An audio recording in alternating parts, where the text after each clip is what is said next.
June 4, 1943, Railroad Street, Mexia, Texas. The pencil trembled slightly as Unterfeldwebel Burkhardt wrote in his hidden diary, recording words that would have earned him solitary confinement if discovered by his own officers. The Americans must be lying to us, he thought. No nation could possess such abundance while fighting a war on two fronts. Through the train window, he had just witnessed something that contradicted 3 years of Nazi propaganda.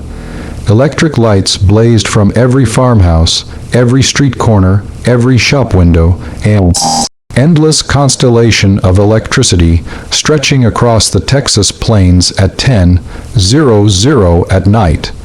In Germany, blackout regulations had plunged the Reich into darkness since 1940.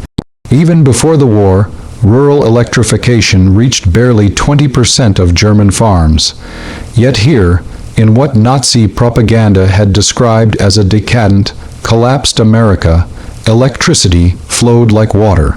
150 veterans of Rommel's Africa Corps stepped down from the passenger train, not cattle cars, not freight wagons, but cushioned Pullman coaches with dining services and sleeping berths. The entire population of Mexia had turned out to witness their arrival. What none of them knew was that this moment would trigger the most profound psychological transformation in modern POW history, a systematic demolition of Nazi ideology through the sheer display of American industrial capacity. The mathematics of Allied victory were being written not in battle plans, but in production statistics that would soon shatter every assumption these soldiers carried about their enemies, their homeland, and their cause. The collapse had begun on May 13, 1943, in Tunisia. General Eugen von Arnim, Rommel's replacement, surrendered along with approximately 250 to 275 German and Italian soldiers. The numbers varied as scattered units continued surrendering over several days. The Wehrmacht's most experienced desert fighters, men who had driven the British back to Egypt, who had earned the grudging respect of Montgomery himself, were suddenly prisoners. Among them was Hauptmann Friedrich Radke, holder of the Iron Cross First Class, veteran of the France campaign, wounded twice in North Africa. His diary, discovered decades later in the National Archives, would provide historians with the most detailed account of the psychological impact of American captivity on German soldiers. The journey from defeat to revelation began in the port of Oran, Algeria. As Radke and 30,000 other POW waited in makeshift camps for transport ships, American efficiency was already beginning to crack their preconceptions. The U.S. Army processed thousands of prisoners daily with an organizational precision that exceeded anything the Wehrmacht had achieved even at the height of its power. Identity cards photographed and filed, medical examinations completed, inoculations administered, Geneva Convention rights explained in fluent German by American officers who had been trained specifically for this moment. But the first real shock came with the food. Obergefreiter Hans Müller, captured with the 21st Panzer Division, wrote to his mother 8 months later, "In the cage at Oran, while we waited for ships, the Americans fed us better than we had eaten in 6 months of desert warfare. White bread, real coffee, meat twice a day. We thought it was propaganda that they were trying to impress us. We didn't realize this was their standard military ration." The Liberty ships that would carry them across the Atlantic were themselves monuments to American industrial capacity. The SS Robert E. Peary had been built in 4 days, 15 hours, and 29 minutes at Kaiser Shipyards in Richmond, California, a fact that would have been dismissed as impossible propaganda if the Germans had known it. These vessels, produced at a rate of 3 per day at the peak of production, were returning from delivering supplies to the European theater. Rather than sail back empty, they carried human cargo up to 30,000 POW per month by summer 1943. The 2-week Atlantic crossing in July 1943 provided the second phase of psychological demolition. Feldwebel Kurt Zimmermann of the 90th Light Division kept a detailed account that survived in letters to his family after repatriation. The ship's crew, he noted, disposed of more food waste each day than his entire company had received in weekly rations during the final months in Africa. The American sailors threw away half-eaten steaks, whole loaves of bread, gallons of milk that had sat too long. Zimmermann wrote, "They did this openly, without thought, not to mock us, but because to them this waste meant nothing.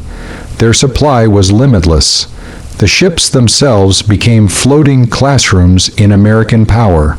POW discovered that the vessel carrying them was one of 710 Liberty ships that would be built during the war, each one requiring 250 000 parts assembled from components manufactured in 32 states. The engines, they learned from talkative American guards, were built in 3 separate factories, each producing 900 horsepower cylinders that were then assembled in ports that had barely existed 2 years earlier. Lieutenant Colonel Wilhelm von Steuben, whose aristocratic Prussian family had served in every German war since Frederick the Great, would later write in his memoirs, "As our ship approached the American coast, I watched the radar antenna rotating above the bridge. This technology, which we believed only we, and perhaps the British, possessed in limited quantities, was standard equipment on a cargo vessel. It was then I first suspected that Germany had already lost the war." August 2, 1943, Norfolk Naval Base, Virginia. The first sight of America shattered the last remnants of Nazi propaganda about American industrial weakness. The Norfolk base sprawled across 300 acres, its docks stretching for miles, its cranes loading and unloading dozens of ships simultaneously. In a single day, this one port handled more tonnage than the entire German port of Hamburg managed in a week. Jeffreiter Johann Weber, a factory worker from the Ruhr before his conscription, counted 47 cargo ships in various stages of loading or unloading. Each crane, he noted in his secret diary, lifted loads that would have required a dozen men and horses in Germany. They moved with electric power, smoothly, continuously, without the coal smoke that choked our industrial cities. The prisoners were formed into columns for the march to the waiting trains. Along the route, they passed parking lots filled with civilian automobiles, hundreds of them belonging to dock workers. In Germany, private automobile ownership remained a privilege of the wealthy and the party elite. The Volkswagen, promised to the German people since 1934, remained a propaganda dream with fewer than 1,000 ever delivered to civilians. Here, ordinary laborers drove to work in their own cars, but nothing prepared them for the trains themselves, not boxcars, not the 40-8 wagons that had carried German troops across Europe, but full passenger coaches, Pullman cars with padded seats that converted to sleeping berths, dining cars with white tablecloths and silver cutlery, observation cars with panoramic windows. Hauptmann Radke wrote, "We boarded like tourists, not prisoners." The American guards seemed almost embarrassed by the comfort. One sergeant apologized that the air conditioning wasn't working properly in our car. Air conditioning, in August. We had believed such luxury existed only in Hitler's personal train. The 3-day train journey from Norfolk to the camps of Texas and Oklahoma would prove more destructive to Nazi ideology than any military defeat. As the trains rolled through Virginia, the prisoners pressed their faces against windows, witnessing an America that couldn't exist according to everything they had been told. Every small town blazed with illumination. Martinsville, Danville, Greensboro, communities that in Germany would have been lucky to have a single electric street lamp, displayed illuminated shop windows, electric signs, houses with lights burning in multiple rooms. The trains passed factories running night shifts, their windows glowing, parking lots full even at midnight. Obergefreiter Müller, whose father was a Nazi Party bloc leader in Hamburg, wrote in a letter discovered in 1987, "We passed through dozens of cities that first night. Everyone had more electricity than all of Hamburg. The guards told us this was normal, that every American town had electricity since the 1920s. I called him a liar. He just shrugged and said we would see." In Roanoke, Virginia, the train stopped for water and coal. The prisoners watched as American railway workers performed in 30 minutes what would have taken 2 hours in Germany. Automated coal loaders, electric water pumps, mechanized lubrication systems. Every aspect of the operation demonstrated technological superiority. More disturbing still was the casual wealth of the workers themselves. They wore leather boots that would have cost a German laborer 2 months' wages. They drank Coca-Cola from glass bottles and threw the empties into bins without thought. They smoked cigarettes continuously, stubbing them out half finished. Feldwebel Heinrich Müller, an electrical engineer from Siemens before the war, calculated that the single railway yard they stopped in used more electricity in 1 hour than his entire district in Berlin used in a day. The waste was magnificent, he wrote. They left lights burning in empty buildings. Electric fans ran in vacant rooms. It was the carelessness of infinite resource. As the trains crossed into Tennessee and Kentucky, the prisoners encountered American industrial power in full display. Through the windows, they watched endless factories, each one larger than anything most had seen in Germany. The Alcoa aluminum plant in Tennessee stretched for 3 miles along the river, its electric furnaces consuming 175,000 kilowatts of power, more than the entire city of Munich. Near Louisville, the train slowed as they passed the Rubbertown complex, where synthetic rubber plants had sprung from empty fields in just 18 months. 4 massive facilities, each employing thousands of workers, producing 800,000 tons of synthetic rubber annually. Germany, despite inventing the process, had never managed more than 120,000 tons in its best year. Oberleutnant Erich Hoffmann, a chemist from IG Farben, understood the implications immediately. In a post-war interview, he recalled, "I knew those plants. I could see the distillation columns, the catalytic crackers. Each facility was more advanced than anything we had built, and there were 4 of them just in this one location. They told us there were dozens more across the country." The trains passed Ford's Willow Run plant outside Detroit, visible from miles away. This single factory, built in just 9 months, produced a B-24 Liberator bomber every 63 minutes. At peak production, 42,000 workers assembled bombers from 1,550 parts manufactured by 1,500 subcontractors. The plant consumed 5 million square feet of floor space and used more electricity than the entire German city of Cologne. Hauptmann Werner, a Luftwaffe pilot shot down over Tunisia, pressed his face against the window as they passed. He counted 17 B-24s in various stages of completion visible from the train. We had been told American planes were inferior, hastily built, would fall apart in combat. He wrote, but I could see the precision of the assembly lines, the quality of the construction. These were not inferior aircraft. They were simply built faster than we could imagine possible. The deeper the trains penetrated into America, the more complete became the destruction of Nazi mythology. In St. Louis, they crossed the Mississippi River on the Eads Bridge, while below them, barges carried more grain than the entire German harvest of 1942. The prisoners could see grain elevators stretching along both banks, each one holding enough wheat to feed a German city for months. Unteroffizier Karl Schmidt, a farmer's son from Bavaria, wrote in his diary, "The Americans transport food as we transport ammunition in endless quantities without concern for loss. I watched them loading a single barge with enough wheat to feed my entire village for 5 years. The crane operator was eating a sandwich with meat thicker than our weekly ration."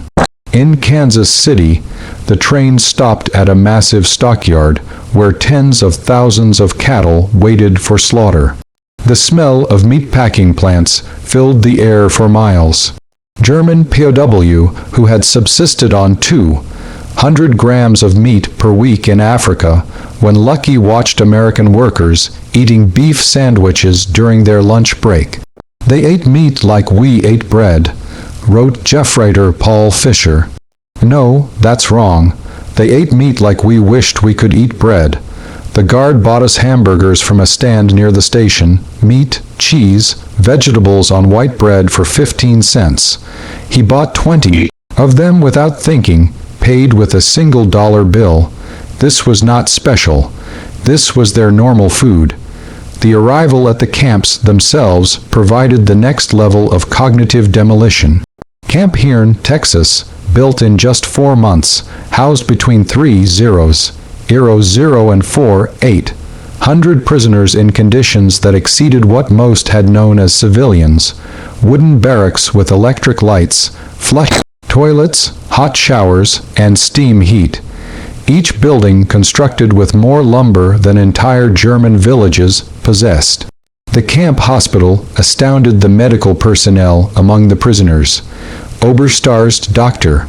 Friedrich Bauer, chief surgeon of the 164th Light Division, found himself in a facility better equipped than most German civilian hospitals.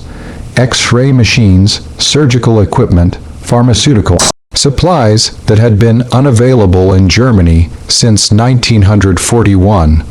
All standard provision for enemy prisoners. They had penicillin. Dr. Bauer would later testify, this miracle drug that we had only heard rumors about. They used it freely, even on prisoners with minor infections. German soldiers were dying for want of basic sulf drugs, and the Americans were giving us their most advanced medicine without hesitation. The camp kitchen became another classroom in American prosperity. Prisoners assigned to cooking duties discovered walk-in refrigerators, electric mixers, automated dishwashers, and gas ranges that could prepare meals for 5,000 men. The daily ration included fresh milk, eggs, meat, vegetables, and white bread, quantities that German civilians hadn't seen since 1939. Feldwebel Otto Krebs, a former hotel chef from Munich, wrote, "Today we threw away more food than my family has seen in 3 years. Not spoiled food, simply excess. The American regulations require we prepare 10% more than needed to ensure every prisoner receives full rations. The surplus is discarded. I wept as I threw perfectly good bread into the garbage." By September 1943, the labor shortage in American agriculture led to the employment of POW in fields and factories across the country. This decision, driven by necessity, would prove more destructive to Nazi ideology than any propaganda program could have achieved. Groups of prisoners were trucked daily to work sites, traveling through the American heartland without blindfolds or restricted routes. They saw everything: the endless fields of corn and wheat, the factories running 3 shifts, the shops full of goods, the parking lots full of cars, the houses with refrigerators and radios. At a cotton gin outside Houston, Unteroffizier Herbert Lang watched a single machine process more cotton in 1 hour than his entire village could have handled in a month using traditional methods. The gin was powered by electricity from the Colorado River Authority, part of a rural electrification program that had brought power to 90% of Texas farms by 1943. The farmer who owned the gin was nobody special, Lang recorded. Not aristocracy, not a party member, just a farmer. Yet he had electricity, running water, a truck, a car, and a tractor. His workers, including the Negroes, ate lunch from boxes containing more food than German workers received in a week, and this was normal. Every farm we passed was the same. In Nebraska, prisoners worked in sugar beet fields, witnessing agricultural mechanization that defied comprehension. A single combine harvester, they learned, could do the work of 100 men. The fields stretched to the horizon, each one larger than entire German counties. The farmers spoke casually of yields that would have been fantasy in Germany. 60 bushels of wheat per acre, compared to Germany's 30 on the best land. Jeffrader Wilhelm Hoffman, working on a farm outside Scottsbluff, wrote, "The farmer's son, a boy of 16, drove a tractor worth more than everything my father had earned in his lifetime. When I mentioned this, the boy laughed and said it wasn't even a particularly good tractor. His father was waiting for a new model from John Deere that would be even better." The most devastating revelations came to those prisoners who worked near or in American factories. While Geneva Convention rules prohibited direct war production work, POW could work in industries that freed American workers for military production. This technicality allowed thousands of German prisoners to witness American industrial capacity firsthand. At a Campbell soup factory in New Jersey, prisoners watched production lines that processed more tomatoes in a single day than most German factories handled in a month. The facility operated with a skeleton crew of women and elderly men, as most young workers were in the military, yet production exceeded peacetime levels. Stabsfeldwebel Ernst Wagner, who had worked in a German food processing plant before the war, documented the experience. Everything was automated: electric conveyor belts, automatic filling machines, steam cookers that processed hundreds of cans simultaneously. One elderly woman monitored controls that managed what would have required 50 workers in Germany. She did this while listening to a radio and drinking coffee. Near Detroit, prisoners unloading coal at a power plant gained glimpses of the automotive industry's conversion to war production. The River Rouge complex, visible across the water, employed 100 workers producing jeeps, aircraft engines, and tanks.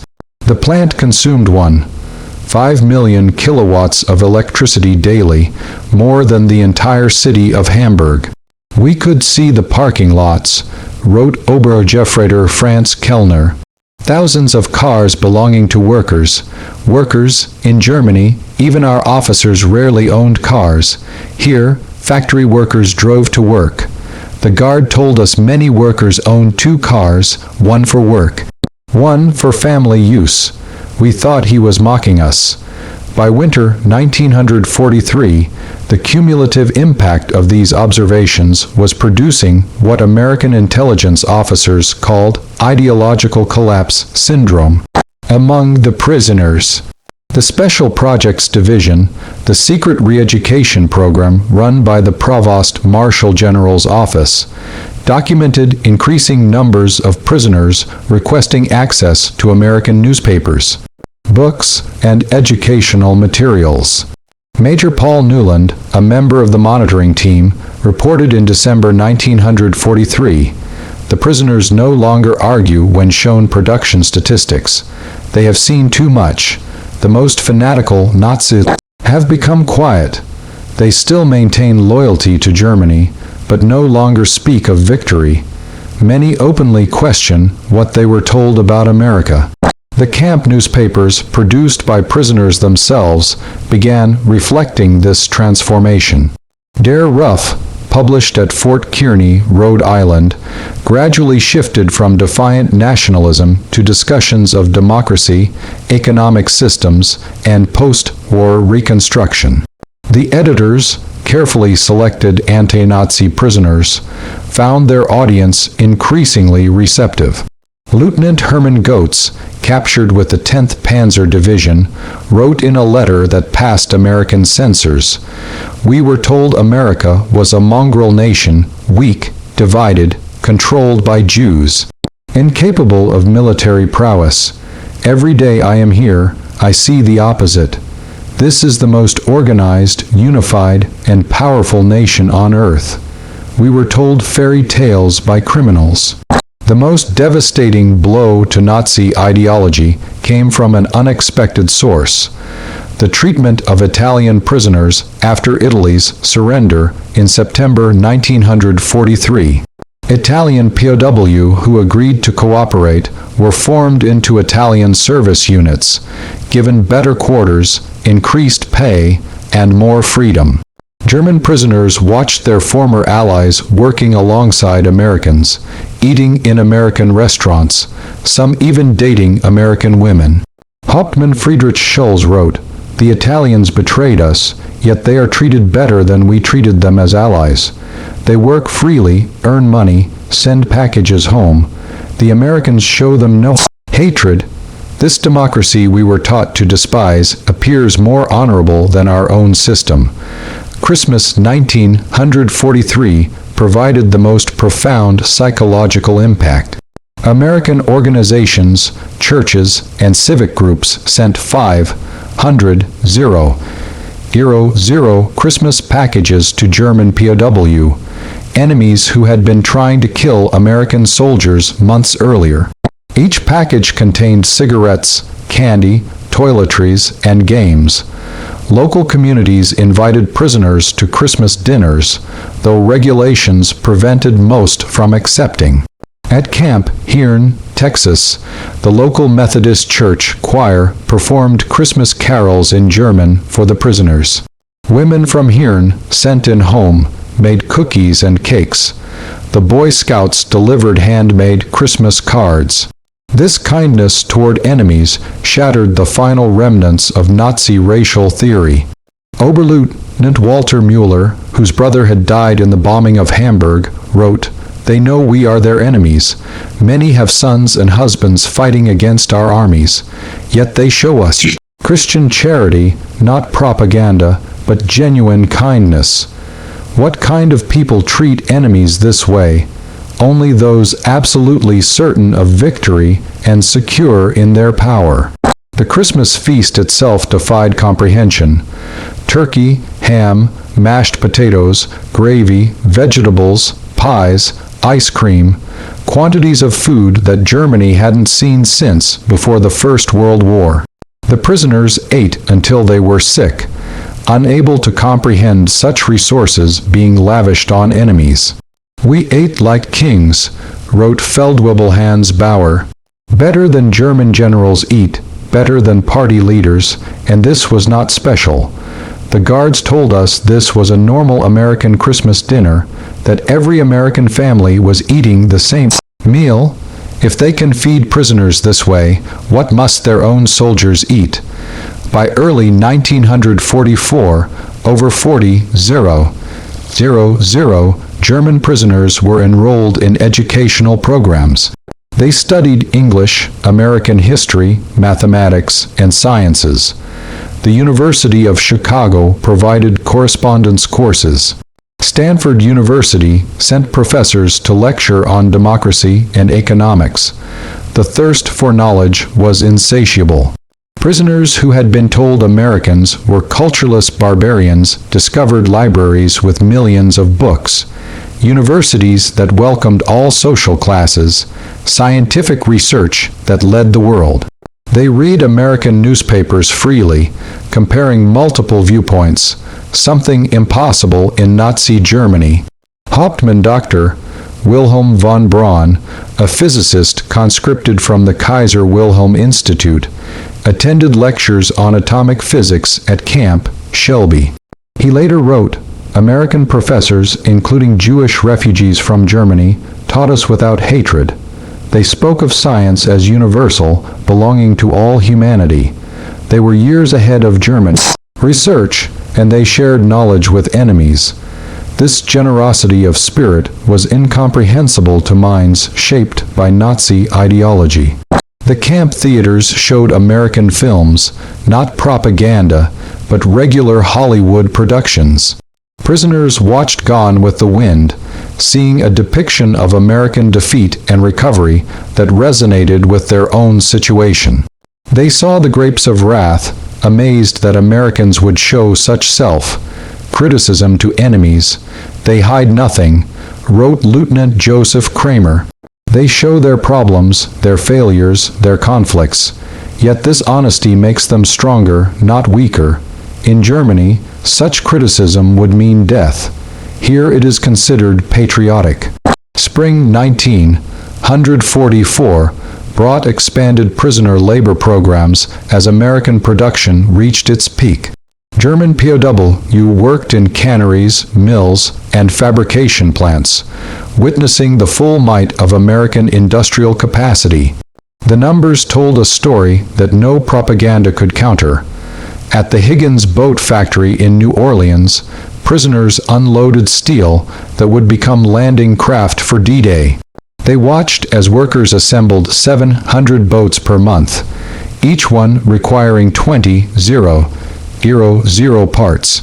The factory employed 20,000 workers, including thousands of women who operated cranes, welded hulls, and managed production lines. Stabsfeldwebel Kurt Zimmerman wrote, "Women doing men's work, Negroes operating complex machinery, teenagers running drilling equipment. Everything we were told was impossible in a democracy. Yet, production never stopped. 3 shifts, 24 hours, 7 days a week. They produced more boats in a month than our entire Navy built in a year."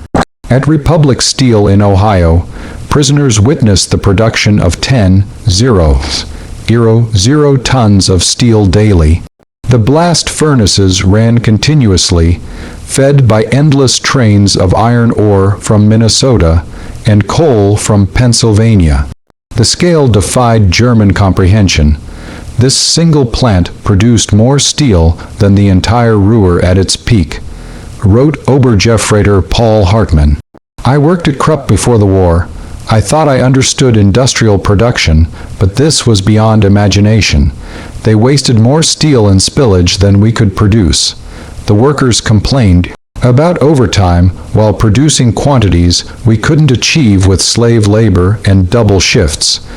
The summer 1944 harvest provided the final demolition of Nazi propaganda about American weakness. German prisoners worked across the Midwest, witnessing agricultural production that could feed the world. In Kansas, they watched wheat harvests where single farms produced more grain than entire German provinces. Combines moved across fields like ships across an ocean of gold, each one harvesting 100 acres per day. The grain elevators they filled could hold more wheat than Germany imported in an entire year. Unterfeldwebel Franz Weber, a farmer from East Prussia, wrote, "One American farmer with machinery does the work of 100 German farmers. They showed me aerial photographs of the wheat fields.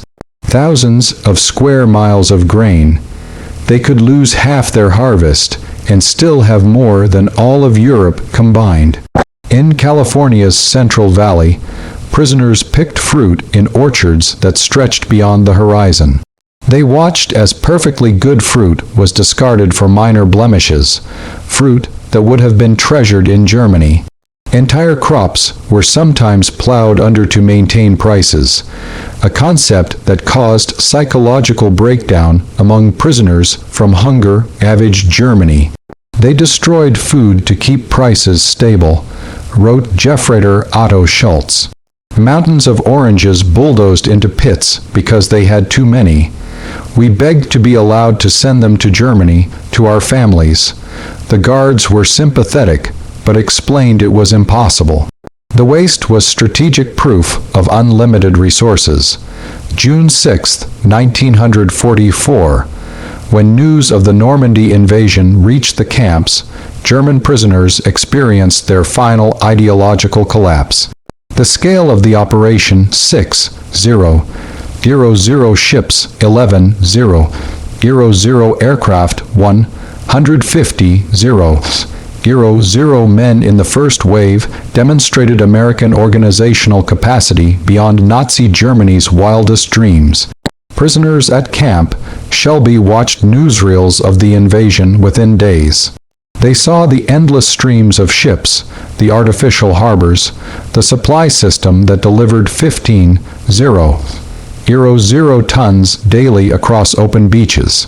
They watched their homeland being crushed by the very nation they had been told was too weak to fight. Oberst Friedrich von Teuben wrote, "We knew then that everything was lost, not just the war, but the entire Nazi project. We had challenged the world's greatest industrial power with fairy tales and racial mythology. We sent horses against their trucks, rifles against their automatic weapons, courage against their unlimited resources." Throughout their captivity, German prisoners experienced something that challenged Nazi ideology more than any material wealth: American humanity. Despite propaganda depicting Americans as weak and sentimental, POW discovered a people secure enough in their strength to show mercy. When Gefreiter Hans Müller's son died in the Hamburg bombing, the American camp commander personally delivered the Red Cross message and offered condolences. When Lieutenant Paul Fisher's wife wrote that she was struggling to feed their children, American church groups sent food packages to her in Germany. Enemy civilians in a nation America was actively bombing, they separated the German people from the Nazi regime, wrote Hauptmann Otto Mayer. They said they were fighting Hitler, not Germans. This distinction, which seemed like propaganda, proved genuine. They prepared us to rebuild Germany after the war, not to destroy it. The medical treatment particularly affected prisoners. German doctors worked alongside American medical staff, learning new techniques, using advanced equipment. Prisoners received operations that would have been available only to the elite in Germany. Mental health treatment, virtually unknown in the Wehrmacht, was provided to traumatized soldiers. Dr. Friedrich Bauer wrote, "They treated attempted suicides with counseling, not punishment. Prisoners with mental breakdowns received therapy, not beatings. This humanity toward enemies revealed a strength we never understood, the confidence of true power." By March 1945, the secret re-education program had produced remarkable results. Over 25,000 prisoners had volunteered for democracy courses.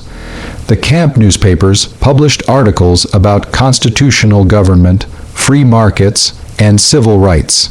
Discussion groups debated Germany's future after the war. The program's success exceeded all expectations. Prisoners who had arrived as fanatical Nazis were writing essays about democratic reconstruction. Officers who had sworn oaths to Hitler were planning how to implement American agricultural methods in post-war Germany. "We became missionaries for democracy," admitted Oberst Hermann Göring, no relation to the Reichsmarschall, in a 1975 interview. "Not through coercion or propaganda, but through observation. We saw it work. We saw ordinary people living better than German aristocracy. We wanted that for Germany." The transformation was so complete that American authorities worried about prisoners being too enthusiastic about American ways. Some requested to stay in America after the war. Others married American women they met through prison correspondence programs. Thousands would eventually immigrate to America in the 1950s. April 1945 brought the final revelation. As American forces liberated concentration camps in Germany, the footage was shown to German POW. Many refused to believe it initially, claiming it was propaganda, but the evidence was overwhelming. Testimony from American soldiers, photographs, newsreels, and eventually letters from Germany confirming the horror. The psychological impact was devastating. Men who had maintained some pride in German honor despite military defeat now faced the complete moral collapse of their nation. Everything they had fought for was not just defeated but evil. Hauptmann Walter Schmidt wrote the most eloquent summary. "We thought we were warriors for a great cause. We discovered we were tools of criminals. We believed we were bringing civilization to inferior peoples. We found that we were the barbarians. The Americans we called weak and decadent showed us what civilization actually meant." As the war ended in May 1945, German POW faced repatriation with mixed emotions. They had witnessed an America that contradicted everything they had believed. They had eaten better as prisoners than as soldiers. They had been treated with more dignity by enemies than by their own government. The last months of captivity were spent preparing for return to a destroyed Germany. American authorities provided vocational training, agricultural education, and political instruction. Prisoners learned about the Marshall Plan before it was announced, understanding that America would rebuild rather than punish Germany. "They prepared us to rebuild our country," wrote Oberst Friedrich von Teuben. "They gave us skills, knowledge, hope.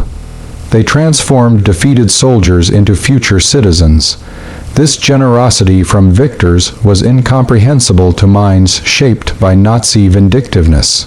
Between 1945 and 1946, 371, 683 German POW were repatriated from American camps. They returned to a Germany divided, destroyed, and destitute. But they brought with them something precious: knowledge of how a democratic industrial society functioned. The German POW who experienced American prosperity became unwitting agents of transformation in post-war Germany. They had seen industrial efficiency, agricultural productivity, and democratic prosperity. They knew Reconstruction was possible because they had witnessed a society that had achieved it. Many former POW rose to prominence in West Germany's Reconstruction. Hans Kroll, prisoner at Camp Shelby, became West German ambassador to the United States. Walter Hallstein, who taught classes at Camp Como, became president of the European Commission. Rudiger von Wechmer, held at Camp Hirn, served as German permanent representative to the United Nations. Eduard Ackermann, prisoner at Fort Robinson, became a leader in German agricultural reform. They brought American methods to German industry, American efficiency to German agriculture, and American democratic ideals to German politics. The economic miracle of the 1950s was built partly on knowledge gained in American prison camps. We learned that prosperity came from freedom, not conquest. Hans Kroll wrote in his memoirs, "We saw that democracy created wealth, that diversity brought strength, that treating workers well increased production. These lessons learned as prisoners shaped the new Germany." Historians have called the German POW experience in America one of the most successful re-education programs in history. Without coercion, without propaganda in the traditional sense, American industrial might and democracy converted hardened Nazis into future democratic citizens. The program succeeded because it relied not on words, but on observation. Prisoners saw American society functioning at peak efficiency while treating enemies with dignity. They witnessed industrial capacity that made German production look primitive. They experienced a standard of living that exposed Nazi promises as fantasies. Dr. Arnold Kramer, the leading historian of German POW in America, concluded, "America won the propaganda war not through clever messages, but through sheer reality. Every full meal, every electric light, every working toil. It was an argument against Nazism. The POW were converted by prosperity." The statistics support this assessment. Of the 371, 683 German POW held in America, fewer than 1% attempted escape, with only 222 total attempts recorded. Post-war surveys showed that 95% rated their treatment as good or excellent. Most remarkably, thousands maintained correspondence with American families for decades after the war. In 1985, on the 40th anniversary of the war's end, surviving German POW held a reunion in Austin, Texas. Over 500 former prisoners returned to America, many bringing their families to show them where their transformation had begun. Former Obergefreiter Hans Weber, who had been held at Fort Robinson, Nebraska, and later returned to become a physician in Georgetown, Maine, spoke at the reunion. Life in the camps was a vast improvement for many of us who had grown up in cold water flats in Germany. We discovered running water, central heating, and abundant food. But more than that, we discovered dignity. Former Stabsfeld Wobble Kurtmeyer, who had worked on farms in Iowa, added, "The farmers treated us not as enemies, but as young men far from home. They shared their meals, their knowledge, sometimes their homes. This humanity from people whose sons were fighting against us. This changed us forever." At the 1985 reunion dinner, former Oberst Hermann Goetz, then 78 years old, delivered the keynote address that captured the essence of the transformation. "We came to America as enemies, as Nazis, as believers in a lie. We left as friends, as Democrats, as men who had seen the truth. America showed us that strength comes not from conquest, but from production, not from hatred, but from diversity, not from tyranny, but from freedom. We witnessed the arsenal of democracy at full production. We saw farmers who produced food for the world, workers who built the tools of victory, and citizens who treated enemies with dignity. We learned that America's true weapon was not its bombs or tanks, but its inexhaustible capacity for creation and its unshakable confidence. We returned to Germany with a mission to build a society that could create rather than destroy, that could prosper through peace rather than war. The Germany that rose from the ashes was built on lessons learned in American prison camps. We who came as conquerors left as students. To America, from your former enemies, now your friends, thank you for showing us the way." The auditorium erupted in standing ovation, Americans and Germans together. Former enemies united in recognition of a transformation that had seemed impossible when those first trains rolled in. Texas, in June 1943. The magnitude of the German POW experience in America can be measured in stark statistics that reveal both the scale of the operation and its remarkable success. Over 500 camps across 45 states, every state except Nevada, North Dakota, and Vermont, 175 main camps with 325 branch camps, camps built to house from 250 to 12,000 prisoners each, construction completed in an average of 90 days per camp. The prisoner population totaled 371,683 German POW as part of 425,800 171 total Axis POW, with a peak population in May 1945, an average of 20,000 new arrivals monthly in 1943, 30,000 monthly after D-Day, and 60,000 monthly in final months of war. Their labor contribution included 14 million man-days of agricultural labor, 100 million board feet of lumber processed, $230 million in labor value in 1940s dollars, earning 80 cents daily wage per prisoner. Prisoners filled critical labor shortages in 46 states. The escape statistics tell their own story. Only 222 escape attempts from